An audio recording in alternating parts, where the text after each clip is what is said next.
Hi everybody, thanks for joining me for another video blog.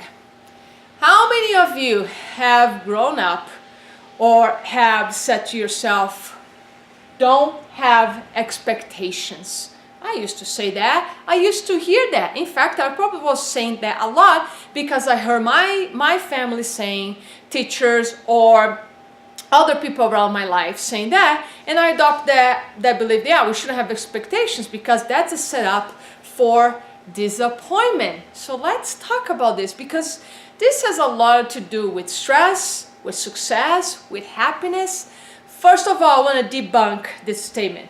You absolutely should have expectations, and I'm going to talk about the trick, the fine line between use expectations for success versus expectations for stress, for the bad stress, right? So you want to have expectations because you are thriving in your life. You are thriving to grow, to succeed, to achieve something. That's why I wrote here below expectations, because expectations are a must if you pursuing growth in your life. If you want to make more money, if you want to learn more, if you want to gain more skills in your work or advance in your career, you need to you set some expectations, some standards for yourself so you can grow.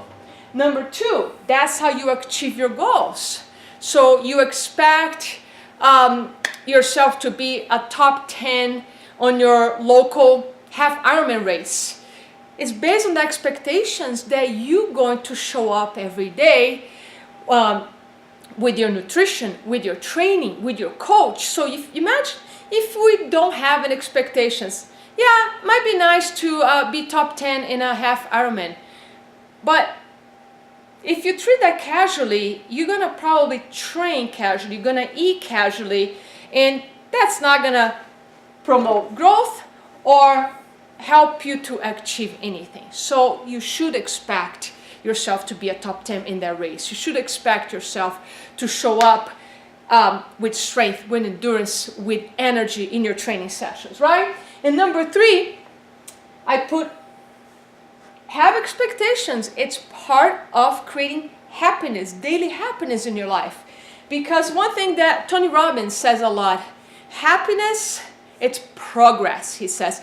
It's when we progress in our life, we're getting better, we're improving, we are happier people. And I completely agree with him. It's when we feel stagnant or stuck, or we don't know what to do, we don't know what direction we want to go, what actions to take, that we feel unhappy. But if you're progressing, even if it's a very little progress every single day, that moves you towards happiness. So then, how do we handle expectations or the disappointments? Well, number one, be okay with disappointments. A lot of people try to live with the protection. Remember, a week ago I talked about growth and protection. They can coexist together. You're either growing or you protect yourself. So if you're protecting yourself from getting disappointed, right there you are sabotaging your ability to grow. So you need to be okay with disappointments. And that leads me to the next session, which has everything to do with stress, is how to handle those disappointments. So think about when we have a particular goal, a target, a vision. You want to keep your eyes always in that vision. But the key is to be flexible in that process, because you can be like very firm and rigid about what you want and direct. In fact, you want to be direct if you can about your goals.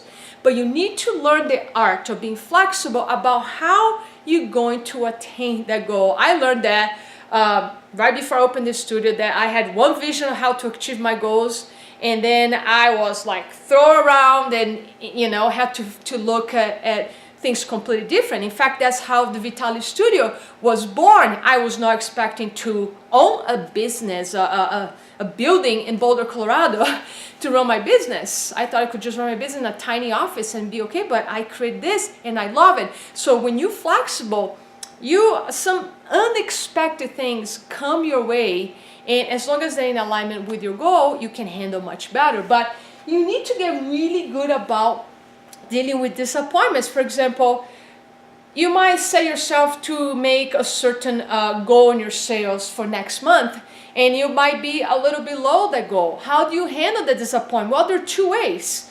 One way that I don't recommend is beating yourself up, blaming yourself with guilt. And that's going to rob a lot of your energy, your creativity, and your happiness. Or you can look at that disappointment with a growth mindset, which is, what could I have done better? How can I do better next month? So that's how you use disappointments to grow, to get stronger, work at that strength, that courage muscle, right? Look at the disappointment in the eye and see what has, first, what has caused the disappointment and how you can kind of self-correct and do better. So we're not thriving to avoid disappointments. We're thriving to get better. And disappointments are going to happen every single day with people, with ourselves, sometimes with the weather. So another point I want to make here is have your expectations around things that you can control. Don't put all your energy expectations on having a sunny day and then you wake up and it's raining. There's nothing you can do about the weather. Or you expect, a certain person to show up with kindness, with energy, with creativity, and that person doesn't show up that way. So you'll be disappointed, that's okay, and you can't control either. You can't control what other people's actions are. So let that go. If you cannot do, that's a rule. If you cannot do anything about a certain situation, let it go. If you can do something, then act. Act from kindness, act from compassion, act with leadership and with encouragement. Otherwise, let it go. So that is my message for the day. If you still use the sentence, don't have expectations, I encourage you to change that, because again, we become what we believe. We become our words. So we have to be very careful with our vocabulary, because again, what we're saying is a reflection of what is going on our subconscious mind. So great time for you to visit this belief of expectations. Ask yourself how you feel about expectations, and then ask yourself also what areas in your life that maybe you want to expect a little more, so you can raise your standards and progress a little more, and therefore elevate your happiness factor. Thank you so much.